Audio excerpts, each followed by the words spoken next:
Hello दोस्तों, आशा करता हूँ आप सभी अच्छे होंगे। मैं लोकेश दहिया आप सभी का स्वागत करता हूँ दहिया सॉल्यूशन यूट्यूब चैनल पर। एसएससी जीडी यूपी पुलिस के लिए जीके जीएस और करंट अफेयर के टेस्ट नंबर या कह सकते हैं सेट नंबर 34 रहेगा। 33 सेट हम पहले कर चुके हैं। आप देखना चाहते हैं तो प्ले लिस्ट में जाकर देख सकते हैं। अगर आपको ये टेस्ट अच्छा लगता है तो एक लाइक कर देना। अगर आपको चैनल उपयोगी लगे तो चैनल को सब्सक्राइब कर लें। जिस भी परीक्षा में जीके जीएस और करंट अफेयर पूछी जाती है उन सभी एग्जाम के लिए ये टेस्ट या ये वीडियो इम्पोर्टेंट रहेंगी। तो बिना देरी से फर्स्ट क्वेश्चन से शुरू करते हैं। 5 क्वेश्चन हमारे वन लाइनर रहेंगे, उसके बाद ऑप्शन वाले शुरू हो जाएंगे। तो फर्स्ट क्वेश्चन, करम देवता की पूजा कौन सी जनजाति करती है? यानी करम देवता की पूजा कौन सी जनजाति के द्वारा की जाती है? तो आंसर रहेगा संथाल जनजाति। संथाल जनजाति कहाँ पे निवास करती है? तो बिहार और झारखंड राज्य में ये निवास करती है। अगला क्वेश्चन है, महात्मा गांधी ने नटाल कांग्रेस की स्थापना कब की थी? किसकी नटाल कांग्रेस की स्थापना कब की थी? तो आंसर है 1894 में। कहाँ पे? तो ये दक्षिण अफ्रीका में की गई थी। अगला क्वेश्चन है, नानावटी आयोग का संबंध किससे है? किसका नानावटी आयोग का संबंध? तो किससे है? आंसर रहेगा गोधरा कांड से है। अगला क्वेश्चन है, रियंद बांध परियोजना किन राज्यों में सिंचाई की जाती है? रियंद बांध परियोजना से, और ये किस पर बना हुआ है? तो रियंद नदी पे बना है। तो आंसर कौन सा रहेगा? तो उत्तर प्रदेश और बिहार राज्य में रियंद बांध परियोजना से सिंचाई की जाती है। अगला क्वेश्चन दे रखा है, बांग्लादेश में ब्राक नदी का क्या नाम है? ब्राक नदी को किस नाम से जाना जाता है बांग्लादेश में? तो आंसर रहेगा सुरमा नदी के नाम से। आशा करता हूँ आपको अच्छा लगा होगा। अब चलते हैं ऑप्शन वाले फर्स्ट क्वेश्चन पे, यानी करंट अफेयर के 3 क्वेश्चन रहेंगे, उसके बाद जीके के शुरू हो जाएंगे। तो फर्स्ट क्वेश्चन है हमारा, वर्ल्ड फूड इंडिया 2023 कार्यक्रम का आयोजन किसने किया? तो ऑप्शन दे रखे हैं, संयुक्त राष्ट्र यानी यूएन ने, खाद्य प्रसंस्करण उद्योग मंत्रालय भारत सरकार, या विश्व खाद्य संगठन ने, या एफएओ ने यानी खाद्य एवं कृषि संगठन ने। तो किसने किया है वर्ल्ड फूड इंडिया 2023 का कार्यक्रम का आयोजन? तो कौन सा सही रहेगा? तो ऑप्शन बी सही रहेगा, खाद्य प्रसंस्करण उद्योग मंत्रालय भारत सरकार द्वारा किया गया है। और कब हुआ है इसका आयोजन? तो 3 नवंबर से लेकर 5 नवंबर तक। 5 नवंबर तक कहाँ पे हुआ है? तो प्रगति मैदान। प्रगति मैदान कहाँ पे है आपसे पूछा जाए तो ये नई दिल्ली में है। प्रगति मैदान नई दिल्ली में आयोजन हुआ है। और खाद्य एवं कृषि संगठन का मुख्यालय कहाँ पे है? यानी एफएओ का मुख्यालय कहाँ पे है? मुख्यालय पूछा जाए तो आपसे कहाँ पे होगा? ये तो रोम में होगा। रोम कहाँ पे पड़ता है? तो ये इटली में है। क्योंकि कृषि से लगाना है आपको संबंध। जो कृषि करता है यानी कृषि करने वाला, उसका रोम रोम जल जाता है धूप में रहकर। तो कृषि करने वाले का रोम रोम जल जाता है, इसलिए कहाँ पे है कृषि संगठन? तो ये रोम में है। रोम कहाँ पे है? तो इटली में। आशा करता हूँ आपको समझ आया होगा। आगे बढ़ते हैं नेक्स्ट क्वेश्चन पर। अगला क्वेश्चन है, हैदराबाद में उद्घाटन किए गए भारत के पहले सोलर रूफ साइकिलिंग ट्रैक का नाम क्या है? कौन सा पहला सोलर रूफ साइकिलिंग ट्रैक कहाँ पे किया गया है उद्घाटन? तो ये हैदराबाद में किया गया है। हैदराबाद शहर कहाँ पे पड़ता है? तो ये तेलंगाना में पड़ता है। तो ट्रैक का नाम क्या है? ऑप्शन दे रखे हैं, सन साइकिल, इको पैडल, या सोलर राइड, या हेल्थ वे। तो क्या नाम रहेगा? तो ऑप्शन डी से ही रहेगा। क्या नाम है ट्रैक का? हेल्थ वे। लंबाई कितनी है इसकी? कितना लंबा ट्रैक है? तो ये 23 किलोमीटर लंबा है। कितना? 23 किलोमीटर लंबा है। और उद्घाटन कब हुआ है? अगर उद्घाटन पूछे आपसे तो कब हुआ है उद्घाटन? 2 अक्टूबर को उद्घाटन किया है 2023 को। कितना लंबा है ये ट्रैक? तो ये ट्रैक है 23 किलोमीटर लंबा है और उद्घाटन 2 अक्टूबर को किया है। और कहाँ पे है ये पहला सोलर रूफ साइकिलिंग ट्रैक? तो ये हैदराबाद में किया गया है उद्घाटन। आगे चलते हैं नेक्स्ट क्वेश्चन पर। अगला क्वेश्चन है, वर्तमान में भारत का मुख्य आर्थिक सलाहकार कौन है? ऑप्शन दे रखे अरविंद सुब्रमण्यम, विवेक देवरॉय या वी अनंत नागेश्वरन या श्री अमित दलाल। तो कौन है वर्तमान में मुख्य आर्थिक सलाहकार? तो कौन सा ऑप्शन सही रहेगा? तो ऑप्शन सी सही रहेगा, वी अनंत नागेश्वरन। वी मतलब क्या होगा? तो वेंकटरमन, क्योंकि पूरा नाम भी पूछा जा सकता है, वेंकटरमन। अनंत नागेश्वरन मुख्य आर्थिक सलाहकार हैं वर्तमान में। आगे चलते हैं नेक्स्ट क्वेश्चन पर। अगला क्वेश्चन दे रखा है, निम्नलिखित में से किसे मोहिनीअट्टम में उनके व्यापक योगदान के लिए पद्मश्री से सम्मानित किया गया है? मोहिनीअट्टम कहाँ का है? शास्त्रीय नृत्य, तो ये केरल का है। तो पद्मश्री किसे मिला है? तो ऑप्शन दे रखे हैं, कनक रेले, केपी कटियप्पा, महबूब सुबानी या सुचित्रा एल्लागो। तो किसे मिला है? कौन सा ऑप्शन सही रहेगा? पद्मश्री मोहिनीअट्टम। मोहिनीअट्टम कहाँ का है? तो ये केरल का है। तो आंसर कौन सा रहेगा? तो ऑप्शन ए सही रहेगा, कनक रेले को। कब मिला है पद्मश्री? तो 1990 में मिला है, 1990 में मिला है। और कौन सा पुरस्कार मिला है इनको? तो गुजरात का गौरव पुरस्कार भी मिला हुआ है कनक रेले को। कौन सा? गुजरात का गौरव पुरस्कार। कहाँ का? तो गुजरात राज्य का, गुजरात का। कब मिला था? तो 1989 में मिला था। उसके बाद पद्मश्री कब मिला था? तो पद्मश्री मिला था उन्हें 1990 में। किस नृत्य के लिए मिला था? तो मोहिनीअट्टम। मोहिनीअट्टम कहाँ का है? तो केरल का शास्त्रीय नृत्य है। आशा करता हूँ आपको समझ आया होगा। आगे बढ़ते हैं नेक्स्ट क्वेश्चन पर। अगला क्वेश्चन है, सितारा देवी निम्नलिखित में से किस शास्त्रीय नृत्य के लिए प्रसिद्ध थी? कौन सी? तो सितारा देवी। ऑप्शन दे रखे, कथकली या भरतनाट्यम, कथक या मणिपुरी। तो सितारा देवी का संबंध किस शास्त्रीय नृत्य से था? सितारा देवी का। तो ऑप्शन कौन सा सही रहेगा? तो ऑप्शन सी सही रहेगा, यानी कथक। कथक कहाँ का है? उत्तर भारत यानी उत्तर प्रदेश का भी कह सकते हैं। और इन्हें पद्मश्री कब मिला था सितारा देवी को? तो 1973 में पद्मश्री से सम्मानित किया गया था। और इन्हें अन्य नाम से, किस नाम से जाना जाता था? तो कथक की क्वीन के नाम से ये मशहूर थी। कौन? सितारा देवी। किस नाम से? तो कथक क्वीन के नाम से। और इन्हें 1969 में संगीत नाटक अकादमी पुरस्कार मिला था। कब? 1969 में संगीत नाटक अकादमी पुरस्कार भी मिला था। पद्मश्री 1973 में मिला था। और कालिदास सम्मान पुरस्कार भी मिला था। वो कब मिला था? तो 1995 में मिला था सितारा देवी को ही कालिदास सम्मान, कालिदास सम्मान पुरस्कार मिला था। कब मिला था? 1995 में। संगीत नाट्य अकादमी 1969 में। और पद्मश्री तो ये मिला था 1973 में। और किस नाम से जानी जाती थी ये सितारा देवी? तो कथक की क्वीन के नाम से प्रसिद्ध थी ये। और शास्त्रीय नृत्य तो कथक सितारा देवी का संबंध था। आगे बढ़ते हैं अगले क्वेश्चन पर।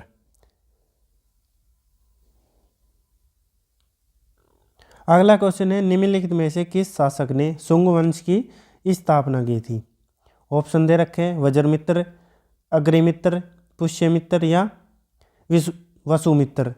तो शुंग वंश की स्थापना किसने की थी? और ये मौर्य वंश के जो अंतिम राजा था उसकी हत्या करके की थी। उसका सेनापति हुआ करता था ये। तो अंतिम शासक कौन था? अंतिम राजा मौर्य वंश का तो कौन था? राजा भद्रथ था। इनकी हत्या कर दी गई थी, ये उनका सेनापति होता था। उसके बाद ही शुंग वंश की स्थापना की थी। तो किसने की थी? तो ऑप्शन सी सही रहेगा, पुष्यमित्र शुंग ने की थी। हत्या करके फिर इन्होंने शुंग वंश की स्थापना की थी। तो आगे बढ़ते हैं, आशा करता हूँ आपको समझ आया होगा। आगे बढ़ते हैं अगले क्वेश्चन पर। अगला क्वेश्चन है, कृषि उपज का वह हिस्सा जो किसानों द्वारा बाजार में बेचा जाता है डैश अधिशेष कहलाता है। यानी क्या कहलाता है जो किसानों द्वारा बाजार में बेचा जाता है कृषि का हिस्सा। ऑप्शन दे रखे हैं, संशोधित, संतुलित या आयातित या बाजार। तो क्या कहलाता है? तो ऑप्शन डी सही रहेगा, बाजार अधिशेष कहलाता है वो। कृषि का हिस्सा जो बाजार में बेचा जाता है किसानों द्वारा। अच्छा, भारत में पहले एमएसपी कब लागू हुई थी? एमएसपी मतलब न्यूनतम समर्थन मूल्य, न्यूनतम समर्थन मूल्य कब लागू हुआ था और किस फसल पे हुआ था? तो गेहूं की फसल पे हुआ था ये। और कब लागू हुआ था भारत में? तो 1966-67 में। हरित क्रांति का दौर चल रहा था, उसी पर एमएसपी सबसे पहले भारत में लागू हुई थी। और किस फसल पर? तो गेहूं की फसल पर हुई थी लागू। आशा करता हूं आपको समझ आया होगा। आगे बढ़ते हैं अगले क्वेश्चन पर। अगला क्वेश्चन है, फरवरी डैश में महात्मा गांधी ने असहयोग आंदोलन को वापस लेने का फैसला किया था। असहयोग आंदोलन वापस कब लिया था? तो फरवरी में। तो ऑप्शन दे रखे हैं 1922 में, 1924 में, या 1925 या 1927 में। तो कब लिया था? तो ऑप्शन ए सही रहेगा, 1922 में, यानी 4 फरवरी को चोरा चोरी घटना के बाद, 4 फरवरी 1922 को चोरी चोरा की घटना हो गई थी। घटना के बाद कितने पुलिसकर्मी जला दिए गए थे? तो मृत्यु कितने की हुई थी? तो 22 पुलिसकर्मी। ये भी पूछ सकता है आगे आपसे, डीप में पूछे तो, पुलिसकर्मी की मौत के कारण। और आधिकारिक समापन कब हुआ था, यानी वापस कब लिया था? पूरी तरह आपसे ये पूछे जाए तो 12 फरवरी को लिया था आंदोलन। कौन सा? असहयोग आंदोलन, 12 फरवरी 1922 को। और शुरू कब हुआ था? अगर शुरू पूछे, शुरुआत कब हुई थी? तो 1 अगस्त 1920 में हुई थी असहयोग आंदोलन की, 1920 में। और कांग्रेस द्वारा औपचारिक रूप से शुरुआत कब की गई थी? तो 5 सितंबर को।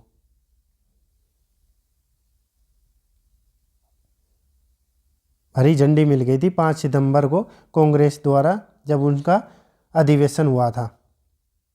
आशा करता हूँ आपको समझ आया होगा। आगे बढ़ते हैं नेक्स्ट क्वेश्चन पर।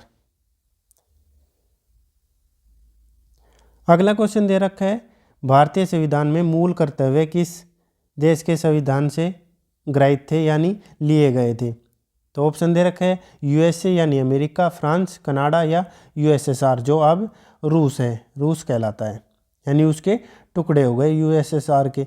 तो कहाँ से लिया गया है? तो ऑप्शन डी सही रहेगा, यूएसएसआर से। कब लिए गए थे? तो ये 42वें संविधान संशोधन के तहत, संविधान संशोधन 1976 के तहत कितने जोड़े गए थे? तो 10 मौलिक कर्तव्य जोड़े गए थे। उसके बाद 11वां कब जोड़ा गया था? अगर आपसे पूछे तो 86वें संविधान संशोधन के तहत सन 2002 में जोड़ा गया था 11वां। अब वर्तमान में कितने हैं? तो वर्तमान में 11 मौलिक कर्तव्य हैं। अच्छा, जब संविधान लागू किया गया था, जब एक भी मौलिक कर्तव्य नहीं थे, ये भी याद रखना। कब जोड़े गए थे? तो 1976 में 10 जोड़े गए थे। और भाग में पूछे, भाग कितने में है? तो भाग 4A में है। और अनुच्छेद पूछे, अनुच्छेद कौन सा है मूल कर्तव्यों का? तो अनुच्छेद 51A या कह सकते हैं आपको। आशा करता हूँ आपको समझ आया होगा। आगे बढ़ते हैं अगले क्वेश्चन पर। अगला क्वेश्चन दे रखा है, डैश का विकास भारत में पहली पंचवर्षीय योजना का मुख्य उद्देश्य था, यानी पहली पंचवर्षीय योजना का मुख्य उद्देश्य क्या था? किसका विकास करना था? तो ऑप्शन दे रखे नदियों, इमारतों, वास्तुकला, या कृषि का। तो आप सभी को पता होगा, तो ऑप्शन डी सही रहेगा। कृषि विकास के लिए पहली पंचवर्षीय योजना लागू की गई थी। कब से कब तक चला था उनका कार्यकाल? तो 1951 से लेकर 56 तक चली थी। मॉडल पूछे तो कौन से मॉडल पर आधारित थी? तो हेरोल्ड डोमर मॉडल पर। लक्ष्य कितना था और वास्तविक प्राप्ति कब हुई? ये भी पूछा जाए, वास्तविक प्राप्ति और लक्ष्य कितना प्रतिशत, वास्तविक प्राप्ति कितनी हुई थी और लक्ष्य था 2.1% का, और वास्तविक प्राप्ति कितनी हो गई थी, तो 3.6%। अच्छा, उस समय प्रधानमंत्री कौन थे, अगर डीप में पूछा जाएगा तो ये पूछा जाएगा पहली पंचवर्षीय योजना के समय प्रधानमंत्री कौन थे, तो कौन थे, जवाहरलाल नेहरू जी थे, जवाहरलाल नेहरू जी थे। और कार्यकाल कब से कब तक था, तो 1951 से 1956 तक, यानी 5 वर्ष के लिए। आगे बढ़ते हैं अगले क्वेश्चन पर।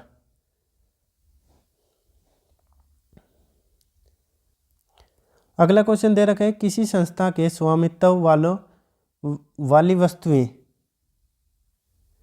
डैश कहलाती है, क्या कहलाती है, तो ऑप्शन दे रखे डिवेंचर, परिसंपत्तियां, ऋण या देयताएं, तो कौन सी कहलाती है, तो ऑप्शन बी सही रहेगा, क्या कहलाती है, परिसंपत्तियां। जैसे कौन कौन सी होती है, जैसे मशीन हो कोई, परिसंपत्तियां, मशीन और भूमि,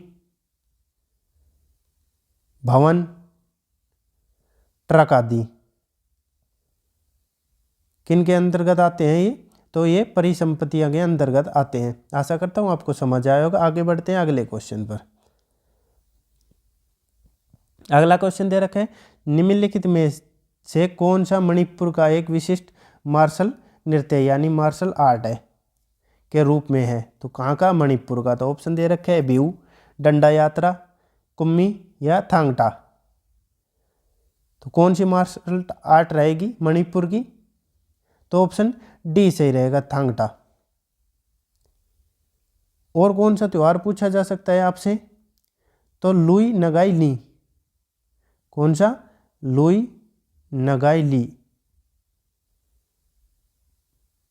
कौन सी जनजाति, तो ये नागा जनजाति मनाती है इस त्योहार को, कौन सी, नागा जनजाति। और कितने दिन चलता है, तो ये 15 दिन चलता है। बिहू कहाँ का है, तो बिहू असम का है, वर्ष में 3 बार मनाया जाता है। डंडा जात्रा होता है, ये यात्रा नहीं जात्रा, तो ये कहाँ का है, तो ये उड़ीसा का है। कुंभी कहाँ का है, कुम्मी, तो ये केरल और तमिलनाडु में मनाया जाता है, केरल तमिलनाडु में मनाया जाता है। संगाई कहाँ का है, ये भी परीक्षा में ज़्यादा बार पूछा जाता है, कौन सा, संगाई, तो ये कहाँ का है, तो ये मणिपुर का है।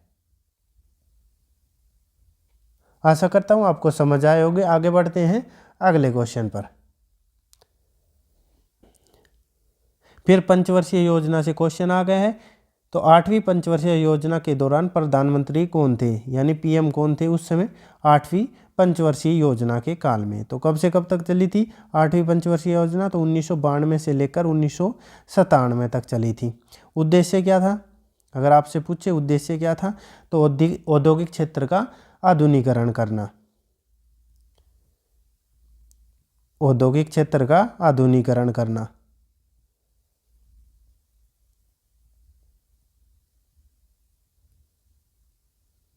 लक्ष्य कितना था और वास्तविक प्राप्ति कितनी हुई थी, ये भी पूछा जा सकता है। लक्ष्य था 5.6% का और वास्तविक प्राप्ति कितनी हुई थी, तो 6.78% हुई थी। और उस समय पीएम कौन थे, तो 8वीं पंचवर्षीय योजना के समय पीएम कौन थे, तो ऑप्शन दे रखे मनमोहन सिंह, LK आडवाणी यानी लाल कृष्ण आडवाणी, PV नरसिम्हा राव या नरेंद्र मोदी जी, तो कौन थे, तो ऑप्शन सी सही रहेगा, PV नरसिम्हा राव थे। 8वीं पंचवर्षीय योजना कब तक कार्यकाल था, तो 1992 से लेकर 1997 तक। आशा करता हूँ आपको समझ आया होगा। आगे बढ़ते हैं अगले क्वेश्चन पर। अगला क्वेश्चन दे रखा है, प्रसिद्ध नौचंदी मेला वर्ष में एक बार डैश राज्य में होता है, यानी नौचंदी मेला कहाँ पे लगता है, किस राज्य में, तो ऑप्शन दे रखे केरल, उत्तर प्रदेश, मध्य प्रदेश या तमिलनाडु, तो कहाँ पे लगता है, तो ऑप्शन बी सही रहेगा, नौचंदी मेला उत्तर प्रदेश में। जगह पूछे तो मेरठ में लगता है, मेरठ की शान कहा जाता है इस मेले को। कहाँ पे लगता है, उत्तर प्रदेश के मेरठ में। शुरुआत कब हुई थी, अगर शुरुआत पूछे इस मेले की, तो 1672 ईस्वी में हुई थी। और कहाँ की शान है, तो मेरठ की शान माना जाता है इस मेले को। कौन सा, नौचंदी मेला, उत्तर प्रदेश से संबंध है इसका। आगे बढ़ते हैं नेक्स्ट क्वेश्चन पर।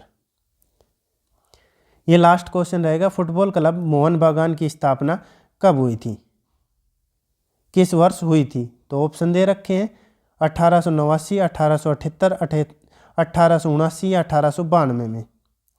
और एक ये पूछा जा सकता है डुरंड कप 2023 कौन सा संस्करण था? तो 132वां संस्करण था। किस टीम ने जीता और उपविजेता यानी हारी टीम फाइनल में? उपविजेता कौन सी? यानी पूर्वी बंगाल या ईस्ट बंगाल कह सकते हैं, ईस्ट बंगाल। विजेता टीम कौन सी थी? तो पहले ये बताना है मोहन बागान क्लब की स्थापना कब हुई थी, तो ऑप्शन ए सही रहेगा 1889 में हुई थी, यानी 15 अगस्त 1889 में। जगह पूछे तो कोलकाता शहर यानी वेस्ट बंगाल, पश्चिम बंगाल का ये शहर है, यानी राजधानी है इसकी। और किसने जीता है डुरंड कप 2023 वाला 132वां संस्करण? तो इसी मोहन बागान ने ही जीता है, मोहन बागान ने। कौन सी बार जीता है? तो ये 17वीं बार जीता है। और किससे संबंध है डुरंड कप का? तो ये फुटबॉल से है, ये भी याद रखना, दे रखा है, कभी गाँव बताया नहीं था। तो ये हमारा टेस्ट था, आपको कैसा लगा? अगर अच्छा लगा हो टेस्ट तो एक लाइक करना, अगर आपको चैनल उपयोगी लगे तो चैनल को सब्सक्राइब कर लेना। अगर आपको नोटिफिकेशन चाहिए तो बेल आइकन ऑन कर सकते हैं। आपका दिन शुभ हो, धन्यवाद।